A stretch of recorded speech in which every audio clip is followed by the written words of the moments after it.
أهلا بيكم، إن شاء الله تكونوا كل بخير وبألف صحة. وجبتنا اليوم للقطوط، طيبت المقارونة في الماء، حكيت عليها السلامي.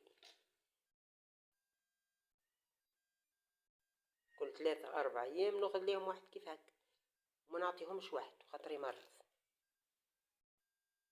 طيب المقارونة ونخلط به. إن شاء الله تعجبكم وصفة القطاطس خاطر هم وليداتي راه. ما تنسوش الإعجاب والاشتراك، والسلام عليكم. واللي عنده قطاس ماذا بيه يطيب ليهم كيما هكا، ما يعطيهمش السلامي وحده، خاطر هكا تعملوا ليهم مقارونة وتحكوا عليه السلامي، منها يشبعوا ومنها ما يضرهمش برضه.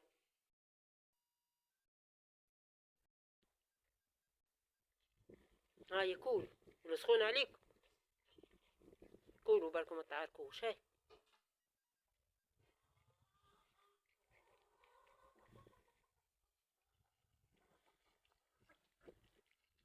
هاي كول بطريق.